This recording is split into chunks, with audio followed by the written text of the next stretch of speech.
if you're here to listen and learn, I'd be really curious to know what you're curious about. Is there a something that you want to know specifically about storytelling, or is it like maybe a how does it work or whatever? Lenny says listen and learn as well. So I figured we'd get a lot of those. But think about it for 20, 30 seconds and ask yourself, well, what is it that I am hoping to learn from this? That's what I would like to do. Emily caught that. So nice to meet you. Everybody else I've seen before and has seen me. So let me tell you what we're doing here tonight, today, depending on where you are. It's tonight for Lenny. For the last 6 weeks, a number of us have been toiling, working, developing stories. And I assume if you're here, as some of you have already said, it's because of one of two reasons. You're interested in hearing one of the amazing speakers and storytellers who are here, and the other possibility is that you're interested in learning about storytelling in business specifically. So let me just do a little bit of level setting and tell you that,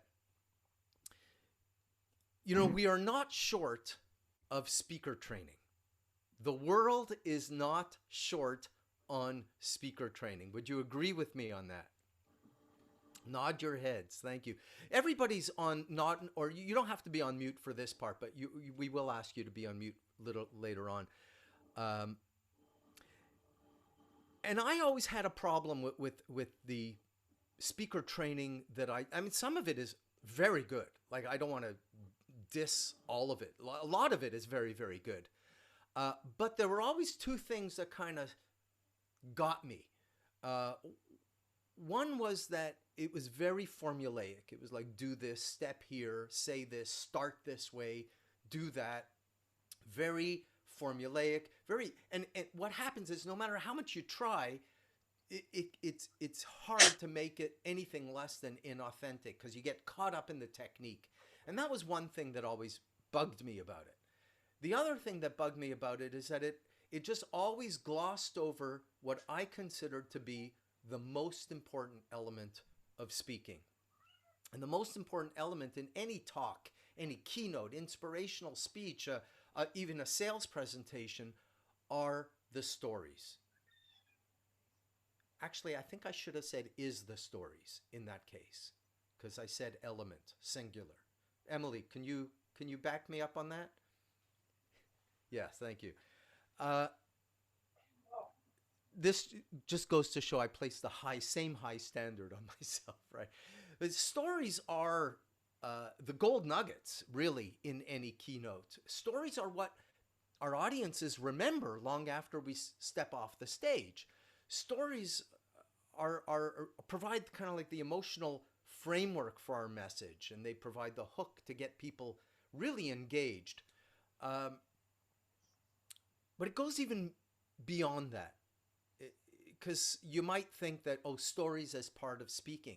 But stories in business, yes, I recommend every entrepreneur, every startup, every business leader learn how to tell better stories, because that's how you lead better, manage better, sell more, do all of that stuff when you have a prepared talk. But like I said, it goes even beyond that, because when you really get good at it, you drop your stories into conversations. So it's not like, and now I am going to tell you a story. That's not the way stories work. We tell stories all the time. Hey, you never guess what happened to me today. Oh my God, you should have seen this driver on the highway that practically.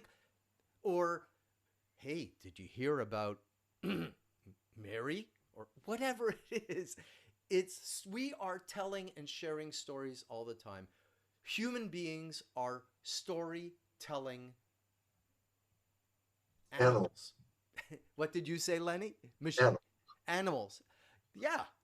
But we're also storytelling machines. But we're unique in the animal kingdom in that we've evolved to crave storytelling. When we share stories, there are all the neuro everything, oxytocin and the dopamine, all of those things fire. So you have to ask yourself, why did that happen? It happened because story happens to be the most effective, most powerful way for us to convey learning. We learn better. We share our wisdom. We share our insights. We share our beliefs, attitudes, etc. So that's why storytelling, and that's why specifically storytelling in business. So we've been working on this for the last 6 weeks. And specifically, there are four types of stories that we focused on. There's the testimonial story, which is kind of like a customer journey story. There's the human story, something that allows people to get a sense of who we are as human beings.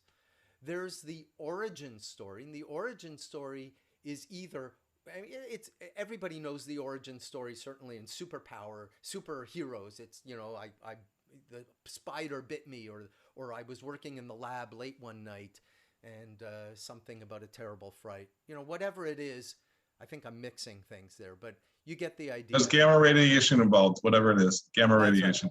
right. Yeah. The radiation, right. And but it's also startups, entrepreneurs. It's not just why I do what I do. I tell you, after being a professional in branding and brand differentiation for 35 years now, it's really the answer to why I do how I do what I do. That's the true definition of in our framework of an origin story. And it's very powerful. And the fourth story that we focused on is the secret sauce story. Tell me one thing you do that's unique, that's different. So Laurel and Emily, I've talked enough about level setting. I think I've given everybody a bit of a background as to why we did it, how we did it, all of that. Let me just ask you guys, what was the last 5-6 weeks for you? In a word, it was intense. Intense, because we think we know our stories, but there's always a little bit more to discover.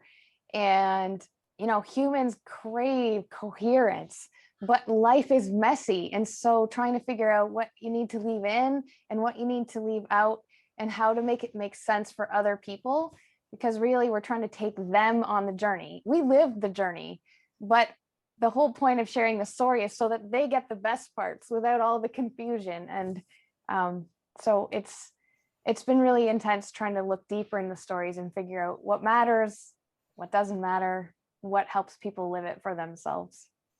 Cool. Emily, may I tell you how lovely you look?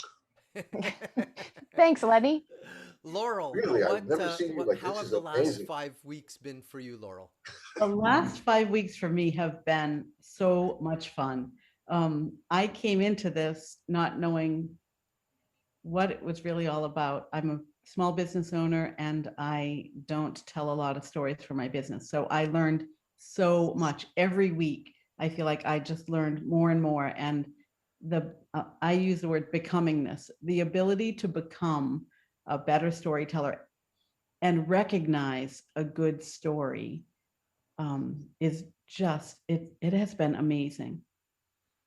Well, that's cool. I'm glad you didn't say intense like Emily did. But it could have been intensely fun too.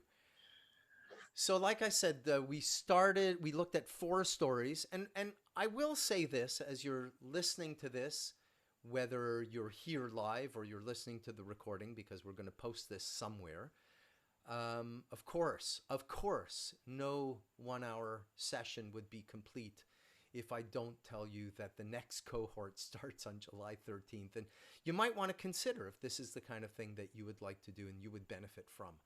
Can I interrupt you, Michelle, for a minute? You sure can. You just did, but yes. I don't know if anyone else is hearing what I'm hearing, but everybody else is kind of loud and you're kind of quiet. So I keep having to put the volume up when you speak and then I turn it back down when everybody else speaks. I don't know if anyone else is feeling that or. How is this? Is this better? That's better. Yeah, thanks. Okay, thanks I turned it down for the music. And now I got to turn it up. So how about let's get started with one of the stories. I'd like to start with Emily's story, which is her Now I forget. Which one is it, Emily? My secret sauce story. The secret sauce story. So this is actually the last story that we worked on.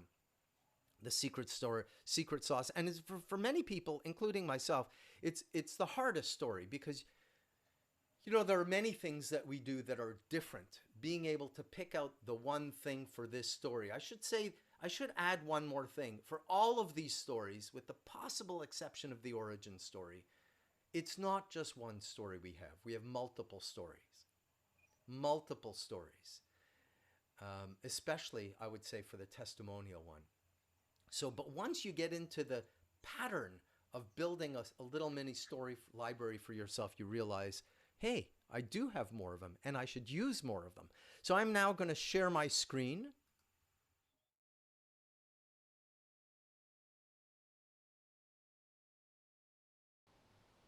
My grandpa was my hero, my biggest fan. He came to piano recitals and school assemblies and celebrated every report card. But when I told him, I'm going to study engineering, he paused. I dealt with an engineer once. I dealt with an engineer once? Those 6 words destroyed me. I stopped talking and waited for the rest of the story. The bridge over the creek needed replacing. The municipal engineer showed Grandpa the plans, and Grandpa had a different opinion. He was a farmer. He knew the land, knew that this plan was going to cause more erosion, not less. But the engineer disagreed and dismissed his concerns. Now, if I had heard this story at some other time or from some other person, I might have dismissed it as a simple difference of opinion or an example of theory versus practice. But as a response to my announcement, I'm going to study engineering, it was a cautionary tale. I dealt with an engineer once. What is it about us, about engineers, that gives us this reputation? I had that story and that question in the back of my mind from Frosh Week to graduation. And I noticed an attitude that permeated a lot of our classes and events. We're better than you. Backed up with, to get in, we had to have higher grades than you. To stay in, we have to take more courses than you. And to cope with the stress, we party harder than you. That superiority, that arrogance, they bothered me. In the second year of my first job, I had to leave the comfort of my desk and go out to lead a team on the factory floor. Now, I didn't know how to go out there and be a leader, but I knew what not to do. Don't treat people like their knowledge doesn't matter. The operators on my team had seen many more hours of production than I will ever see. And our maintenance staff had seen inside the guts of every machine, solving breakdowns, doing rebuilds. And me? I had seen that the people closest to the work have knowledge you cannot ignore. Don't treat people like their knowledge doesn't matter. It does. And sure, I know you're thinking this. Sometimes they're wrong. But it's up to us to sift through the data, weigh the observations, understand the physics, and make sense of it all. That's why we're the engineers. This perspective informs everything that I do. It's what made me a better engineer, and not just a better engineer, but a less annoying human being. If I can impart this perspective, or even just 10% of it, to the engineers that I meet, it'll help them be better engineers too, and better human beings. Now, the best way that I've found to impart this perspective, it's not with formulas and equations or logic. It's with my own story, so that someday someone will say about them, "Oh yeah, I dealt with an engineer once." Thank you very much. Turn on your microphones. Thank you. Very good. Who laughed? Who laughed with me when she said a less annoying human being? Yeah. Good line. Really? Yeah. See? I love it. Not Lenny. Lenny didn't laugh. He doesn't laugh at anything. Here we go. This is very cool. Now, I got to warn everybody. Emily has taken her video to a much higher standard than is expected of anyone, because that's the kind of person she is. You know, complete with titles and edits and, you know, sound processing and all of that stuff that you probably didn't even notice, but lots of work went into that. And she also did multiple takes that people don't often realize. And it comes across very much as a story you would share in a video. Would you agree with that? So the first question that I have for Emily is, what would you change? And could you see yourself sharing that story just in conversation? Yes, I definitely can see myself sharing this story just in conversation. There's probably some parts of it that go a little bit quicker in conversation, but you know, it starts out basically the same. It's important for people to know that my grandpa was hugely supportive of everything that I did, except this one time when he started talking about himself, which is just so out of character that it shocked me. And I don't know if anyone noticed, but I left out a key line that is in my script for this story. I didn't say in this take, I didn't say the bridge was built and the creek banks eroded, just as Grandpa had predicted. And so I want to know who noticed that there was a piece of information missing. Debbie did. Yeah, I see people nodding. So I didn't. And I knew the story, but I still didn't. Well, I didn't I know. was Sorry too, but I didn't notice. I was very curious to see Happened. what that. I think you answered it at the end with, you know, the happy engineer attitude, but we didn't know at the beginning whether your grandfather was right or the engineer was right. But I assumed your grandfather was right. I was Well, hoping that you were standing beside the shoring that was a relic of the collapse. Oh, that would be cool. that would be cool. But it's a much smaller bridge than that. But Yeah. yes, Let me- Michelle, what? I want to ask you another question. Sure.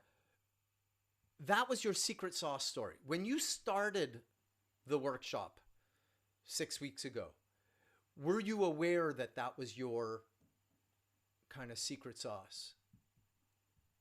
Yes, I was aware it was my secret sauce, but I had never told the story in any formal way. I had definitely never told it other than in conversation, and I've not told it very many times, even just in plain conversation. So I didn't yet appreciate how, I mean, it seems simple in the retelling, but I didn't yet appreciate how I was going to build up the fact that he was so supportive, and then so that people could feel what it felt like for someone who supports you always to be like, oh, wait, I don't have high regard for this profession you're going to go into. That's one of the things I wasn't sure about in the storytelling. Also, dialogue. You know, I could take on my grandpa's voice to tell part of this story, and I chose not to. I remember how this episode made me feel, but I actually don't remember exactly what he said. And since he's no longer with us, it feels tricky, you know, to get into that space and maybe take on his voice, his persona. And so I chose not to, but yeah, that's So you can tell the story even if you don't remember it perfectly, right? Yeah, well, you don't need to. Certainly if you were telling it in conversation, you'd probably skip out a whole bunch. And it would It would sound a little bit more conversational, but the bones are there. And I think now that you've mapped it out, you'll never forget how the skeleton looks, to carry that metaphor a little bit further. Has anything changed about your perception of you and what you do as a result of working on that story? I think the thing that's changed is I feel so much more confident in the telling of it. It feels more solid. Like I always knew that this was a big influence on the way that I did things, but it feels more concrete now. Yeah. Yeah, it feels more concrete. I get that. I hear that a lot from people. Like you kind of know, you think you know, but until you actually formalize it and put it out there, it's a part of how you convince yourself that it's real. Does that sound accurate? Yeah. Yeah. Does anybody else have a question for Emily? I missed the line that your grandfather said to you, but I picked it up afterwards when you said that the engineer thought this way and my grandfather thought that way, and I felt that there was a discrepancy and a disappointment from your grandfather. So I finally got it. What I liked a lot was you have a smile about you that's in your eyes and in your being, so that when you tell the story, it's got that authenticity, but it's also got that element of joy, that smile in your eyes and even in your being. You're telling a story that had a little bit of pain, or maybe a lot of pain, of your relationship with your grandfather. But the way it was told, it was like the music is this and the words are this. And they just combine beautifully. I loved listening to it, and I could see the work that you put into it. And it was a great story. And also the fact that how it made you a better human being, how you want to make others better human beings. And I'll also add one more thing to the challenge that Emily took on, because it's one thing to tell a story about something that happened, and there's like 3 layers of complication when you tell a story about a story. And so she handled that really, really well. Have you had a chance to share that story, even casually, with people outside of our little group?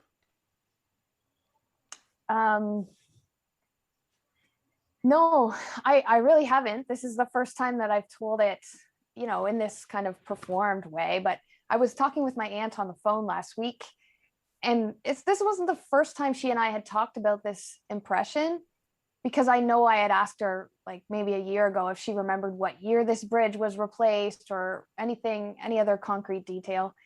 And but this last week when I talked to her, she was much more forthcoming, like, oh yeah, he did not have high regard for engineers. And, they weren't very practical. They didn't have much common sense. And she said, oh, and he didn't have that much use for the police either.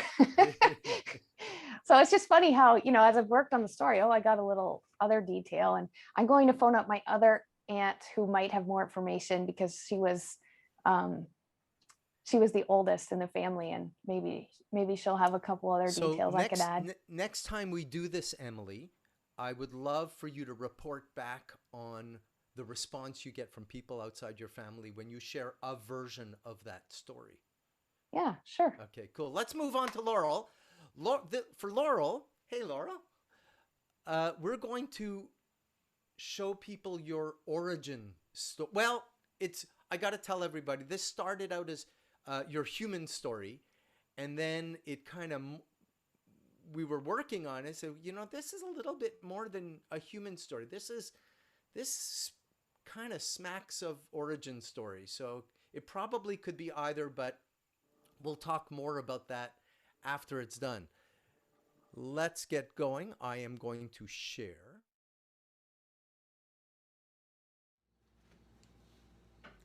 It was a typical summer day. boating on the Piscataqua River, my parents and another couple in sunglasses and tanning oil, their children, 7 of us, all under the age of 12, in our bright orange life jackets, coolers packed with beer, bologna sandwiches, and bait. As we prepared to drop anchor and fish, my younger brother threw a loose rope into the river, thinking that it was the anchor rope. Immediately, I heard my father's voice, "Laurel, jump in and get that rope." Without question, I jumped out of my flip-flops and into the river. Within seconds, I had the rope. Holding it in one hand, I began swimming back to the boat, kicking my legs with all my might. But no matter how hard I tried, I was moving further and further away from the boat and my family. If you're not familiar with the Piscataqua River, it is a tidal river between New Hampshire and Maine, home to one of the 50 fastest tidal currents in all of North America. As I tried to get back to the boat, I saw my father taking off his shirt and shoes, emptying the pockets of his jeans, and he jumped in the river. Coming to my rescue, he was beside me in no time, thanks to the current. I held on to his belt while he tried to swim us back to the boat. Thanks to his belt and my life jacket, we kept each other afloat while the current had its way with us. "Cut the engine!" he called out to my mother. She cut the engine, allowing the boat to move in the current and come to us. Once we were safely back on board, we enjoyed a great sense of relief, bologna sandwiches, and fishing. The reaction I get from most people who hear this story is, "Wow, your father loved you so much. He risked his own life for you that day." That's not how I saw it. I had carried this story with me for nearly 50 years as proof that my father didn't value me. If he did, he would not have put me in harm's way for a worthless rope. A few years ago, when I told this story for the first time to a friend, her reaction, her perspective was very different than mine. "Of course he loved you. He valued you so much. He risked his life for you." I had never thought about it that way. Now I carry this story as proof that perspective is truly subjective. The stories we tell ourselves, whether they're decades old or days old, we are the ones who give them meaning. As a coach, I help my clients change their lives by changing their perspective and considering perspectives other than their own. It usually leads to a new world full of new possibilities.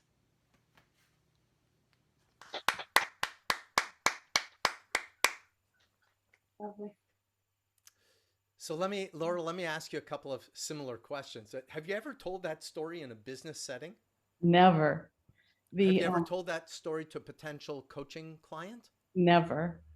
The second time I told this story is when I wrote it. Wow. And you and Emily were the second and third person that ever heard it. And now, would you tell that story in a business setting or to a potential coaching client? Absolutely. Yeah. It- Why? I didn't realize it at the time when I wrote it, but it is so striking to me, I guess, about the perspective. It just summarizes how we create stories and we hold on to them forever, and they influence us decades later. And somehow shifting that story has, it changes things. And it certainly changed you. Absolutely. I mean, I had never thought of it any other way except how my 10-year-old brain, retold it to myself for years until. So let me draw a little bit of a comparison. So unlike Emily, who really had a sense that this awareness that her grandfather gave her, she knew that's what drove her. She knew that informs everything she does as an engineer and as an educator, because we never gave your kind of positioning statement. You know, Emily Nichols helps technical Everyone. people learn human skills, right? And the way she does that is with this story about really it's about helping them get their ego out of the way, and the way she does that is through the story. You're telling me that you actually didn't have an awareness or a concrete awareness that perspective figured so strongly in your methodology. Is that right? That is correct. And it kept showing up in my human story, in my testimonial story, in my secret sauce story. And after all, it kept showing up. It was an aha moment, like, oh my gosh, a month ago, I didn't know what my secret sauce I didn't even know what a secret sauce was to begin with. And now I do. With so much fun. And then and in your secret sauce story, I remember this. Then you ask, remember I said your secret sauce or your origin story is about why you do, how you do, what you do. But you can also take that a couple of layers deeper and say, well, how do you do that? Which always gives rise to another story or another aspect of your differentiation. So yeah, I take it this was a big story for you. Yeah. It is a big story for me. And I love how every time I tell it, it's easier to tell. It is not as heavy as it used to be. Mm. And I love that. It's almost like sharing your stories is a way of telling people who you are and why you are that way. Yeah. So let's do this. And if you don't want me to put you on the spot, then you can just tell me It's to. too late. What? It is too late. Too late. Too late. Okay, good. So one of the things that people always ask me is how long should a story be? If you're sharing a story on stage, it should be somewhere between 2 and 7 minutes. I know that's a wide range, but that's 7 minutes is a long story. But that includes, full wrap up and, probably a little more setup than you need and all of that stuff. But so far, Emily's story was just over 4 minutes, if I remember correctly. And Laurel's story was exactly 3.5 minutes.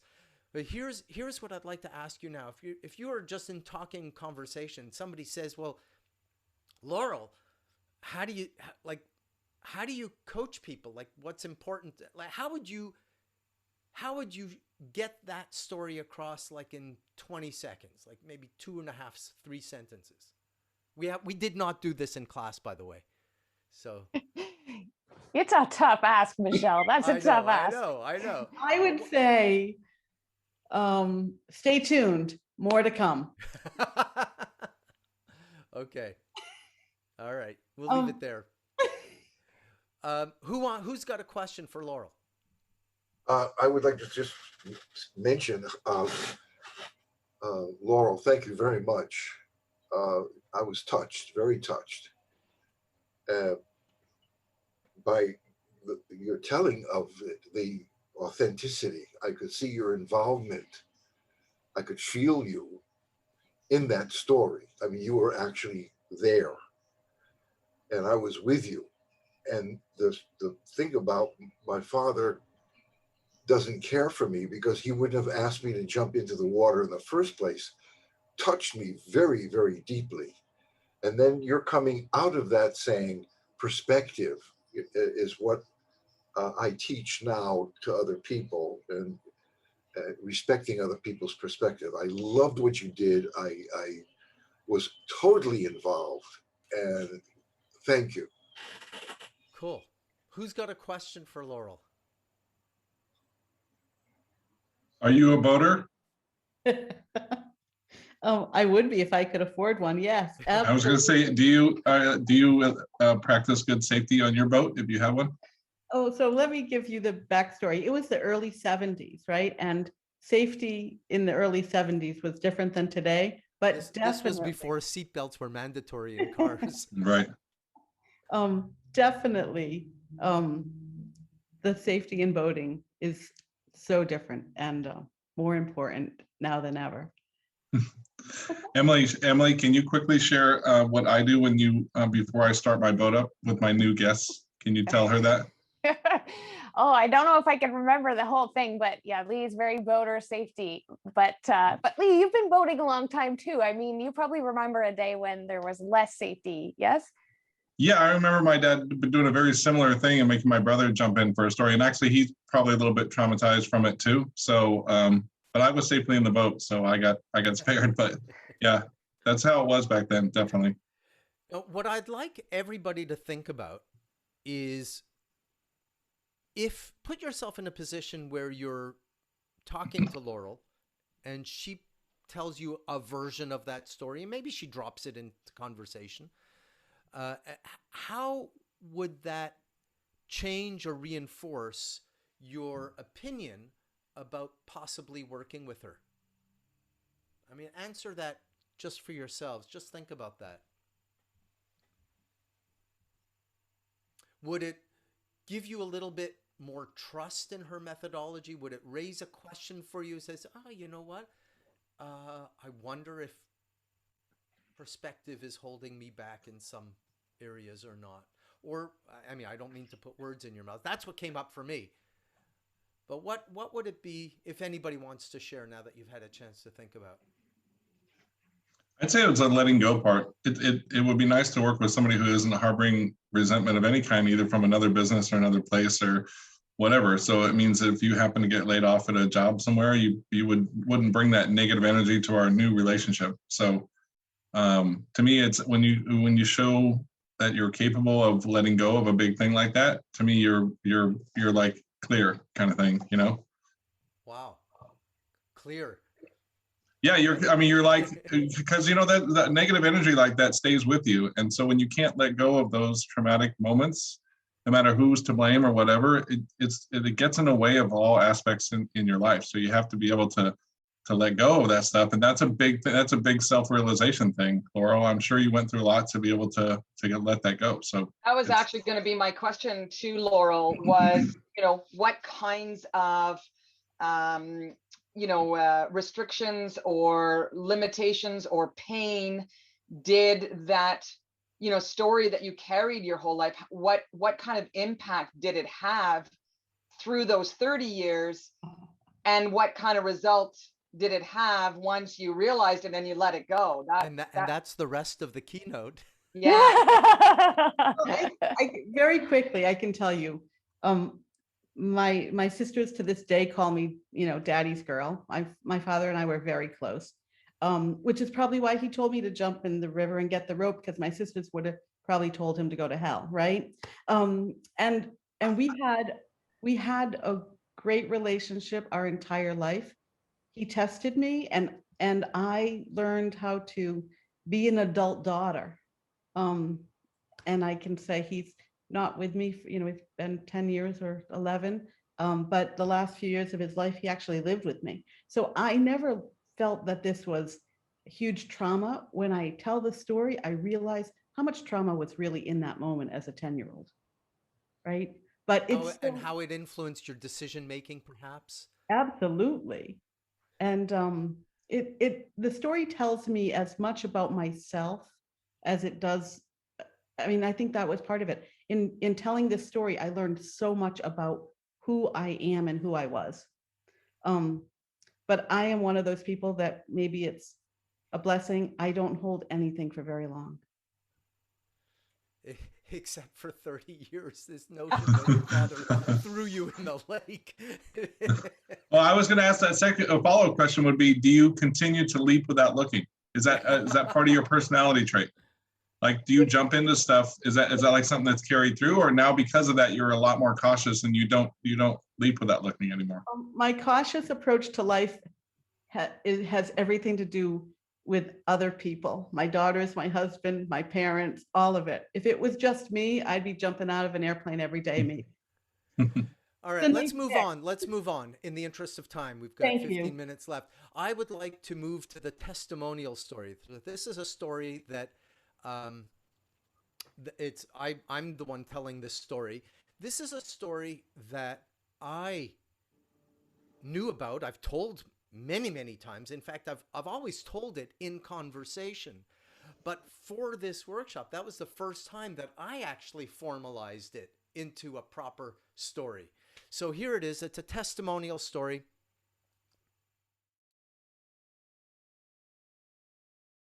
A few years ago, the executive director of a not-for-profit in Winnipeg called me to ask about doing a week-long training for their staff. Now, this is an organization that provides health-related services in the northern part of the city, like one of the roughest parts of Winnipeg. Now, I'd never been asked by an organization like that for a training, so I asked them, why? And they said that they had taken a training from a practitioner in Boston on a holistic approach to providing care, and they absolutely loved it. So why? Okay. And when they were back in their offices, they did a little debrief on why it was such a great program, and everyone said it was because of the stories. Now, the stories really helped them understand the material, visualize how it was relevant to them, and remember it. And they realized that it was a skill that they themselves should learn how to do. Okay, I said. They flew me to Winnipeg. They put me up for a week, you know, the usual. And every day I went in and took them through my curriculum, exercises, the whole bit. And it was cool. In the room was at least one person from every department. Frontline staff, you know, the people who get called in by community leaders or the police or the ambulances. The nurses who take care of the people who walk in, many of whom are refugees, don't speak English. The fundraising person was there, obviously. The executive director was there. She regularly gives presentations at fundraising luncheons, government, business leaders. You know, she's the face of the organization. We go through the week. I thought it went really well. People really seemed to like it, gave me lots of good feedback. So I figured when I got back, I could ask for a testimonial. I waited, you know, a few days, sent an email. Hey, it was great working with you. Do you think I could get a testimonial? Something I could use? Nothing. Okay. Wait a few more days, another email. Nothing. They're busy. All right, I get it.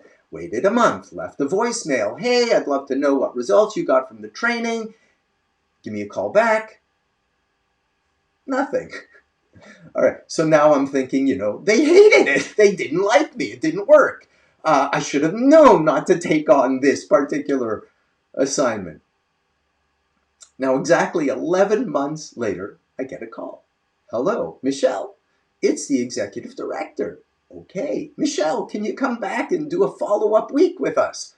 Nancy, I've been trying to reach you for almost a year. I mean, I was thinking, well, you know. Oh, Michelle, we loved it. She says, in fact, right after you left, some of the staff created their own little club so that they could keep on improving. The frontline people told me they were more effective in the field. And using your storytelling techniques, we raised $1 million that I don't think we would have been able to access otherwise. No, it was great. Sorry we didn't get back to you to tell you all of that. Nancy, I said, would it be okay if I ask you for a testimonial? That testimonial is on my website. Testimonial. That testimonial is on my website.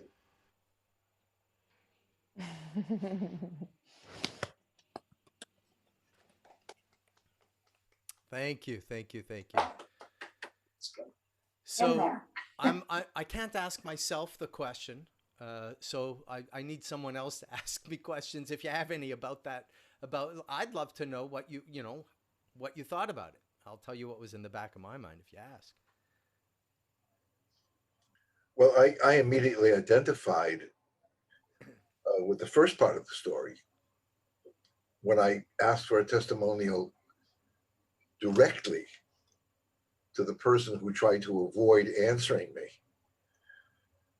there was no waiting for a call. He was in my apartment, and I said something about, well, I imagine that they enjoyed, or and he tried to change the subject all the time.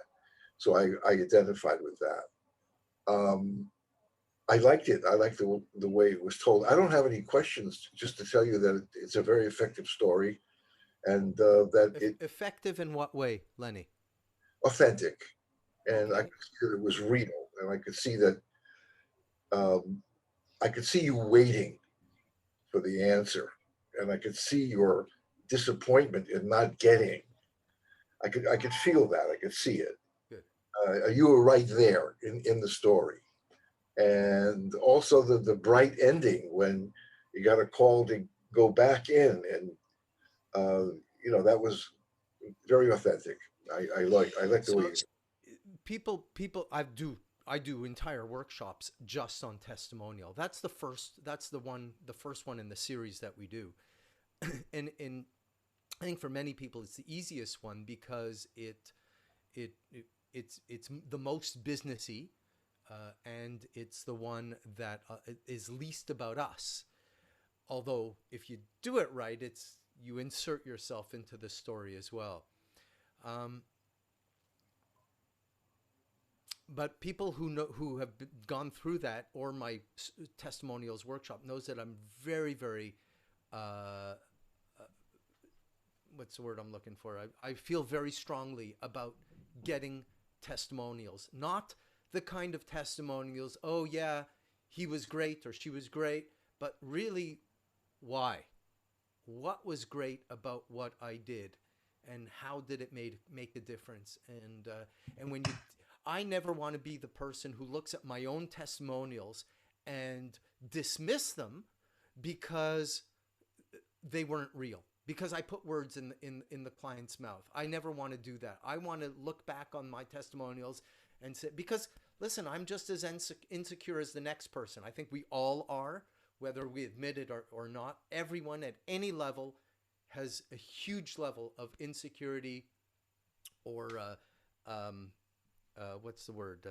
Imposter syndrome, all of that stuff. It's always in the back of our minds. I use testimonials to remind myself that what I do really does have value. So for me, being able to put that out there and watch myself, I say, yeah, that really did happen. Cool. Question. Any question for me?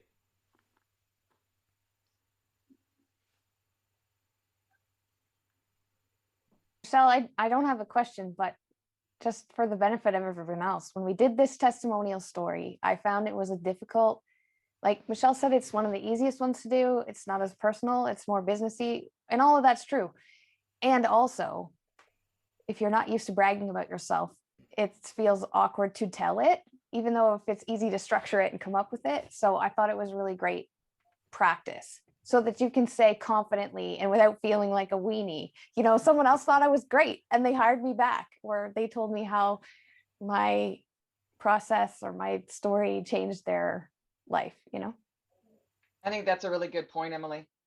There's that fine line between bragging and self promoting. And you did that really, really well, Michelle.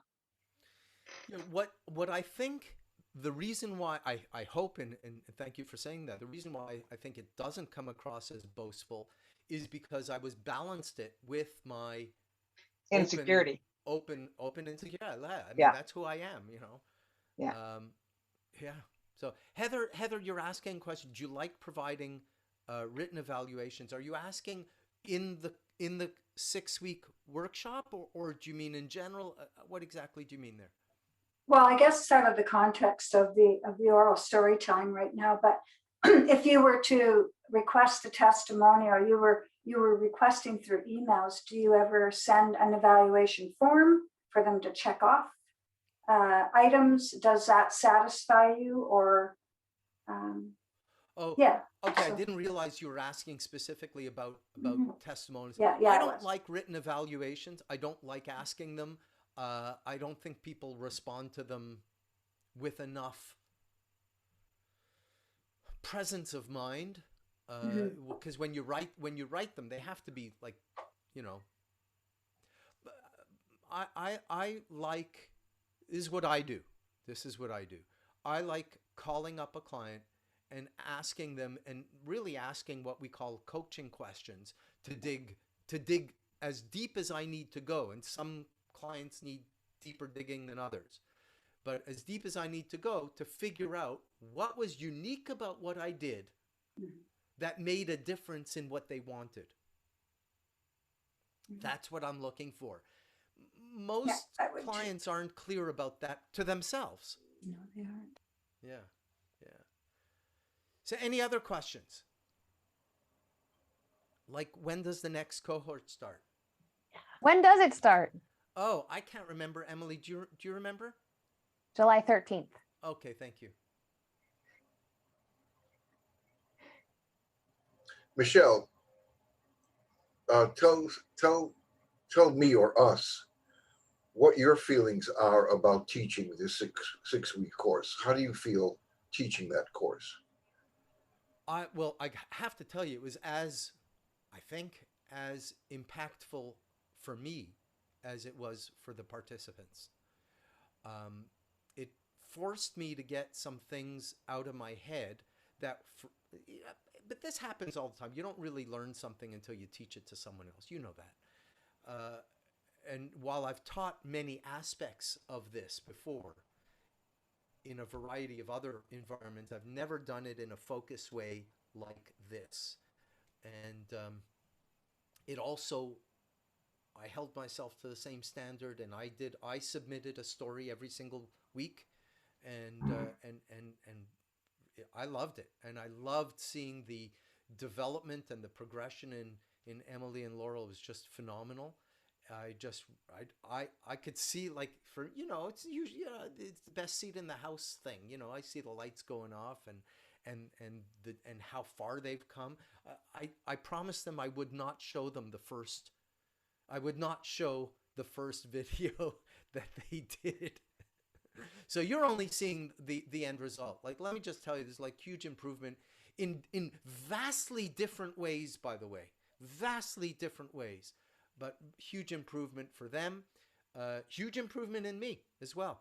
And now I'm thrilled.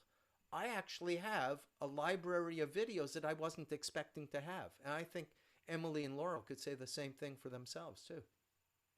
Like, you could see yourself using these videos. You've now got 4 videos. What are you going to do next, Laurel and Emily, whoever answers first? I'm going to learn how to shoot videos, and I'm going to figure out the lighting and how to use my real camera and my tripod, which in most of my videos, my tripod has been a chair with a few boxes and my cell phone leaning against something. It is not quite as But professional. why go to that trouble? So I guess the question that I'm really asking is, why go to that trouble unless you see the value in doing more stories in your business? So now I'm asking you, what Sure. is that? So value? I plan to use these short videos, and I'd like to get my videos down.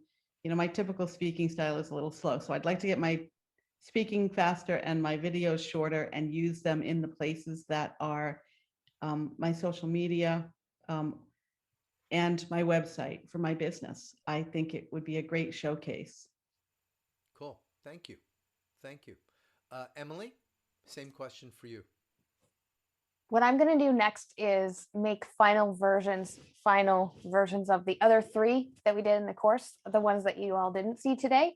And I'm getting really organized about it. So I started over with a brand new Evernote account, a blank one, and it's just dedicated to organizing my stories. And based on what we learned in the course, I've created myself a template so that I remember what to think about when I'm building the story, so that I remember to consider the structure. I tend to overcomplicate the structure all the time. And so I have these reminders. It's like the process is now built into the story template.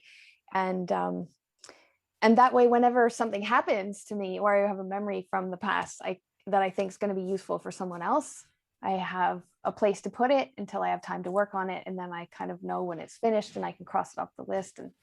And then it's really handy for later. I will say that I noticed something. I really learned something big in this 6 weeks.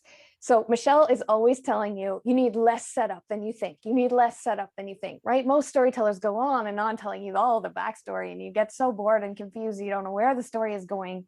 And I have heard that advice so much that I have cut most of my stories so they have almost no setup at all, because I give the opening scene and then I fill in the backstory later. And sometimes that makes it for too complicated a flow. People don't get confused because I'm giving them the crux, the crisis first, and then a bit of the backstory. So that's definitely something I'm taking away. It's remember to put it in chronological order most of the time. And if I could echo that, seriously, the knowing to have a short setup was gold. And the structure, I too created a template, and I love that now as I'm, experiencing things, it's easy to put it into the story template that Michelle, you taught us. And it works every time. Oh, fantastic. Good to hear. You may have already answered this question in the I think we're 1 minute over. So in 30 seconds or less, what did you get out of this 6-week workshop that you never would have expected in a million years, kind of thing?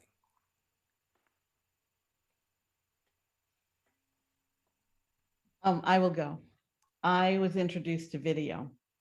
When I signed up, I thought we were writing, and I told you this, I've written my whole life. And then our first homework assignment, we get tasked with a video, and I thought, where the hell am I and why? But I now know video is such an important tool to use in my storytelling, especially in the world we live in today. So that is what I did not expect. Never mind camaraderie and a little bit of friendship that came with it. So just a little. Emily, what about you? Michelle, I learned that shyness and introversion are not the same thing. I was not expecting this. I knew my origin story. I've told it from the stage many times. And not that I ever really used the word shy, but it came up once or twice in this workshop. And I had heard other people refer to me as being introverted. And, it's true. I was really timid. And the story is about me becoming, comfortable with talking to people in factories and fields and all over the place. But when we dug into that story, and after we got off the call that night, I looked it up. Shyness, introversion, they're not the same thing. And it made it so much more clear to me why I was the way that I was, why I am the way that I am, and why I have spent so long chasing better human connections. Oh, amazing. So, yeah.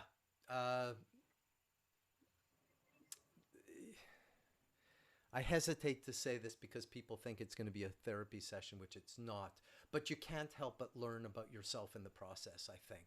Everybody, if you approach storytelling the right way, every story is an opportunity to learn something new about yourself. And it's always good.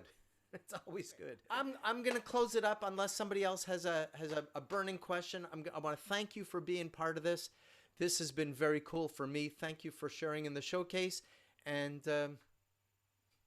yeah, see you in the. Thank you, guys. Everybody. Thank you. Very inspiring.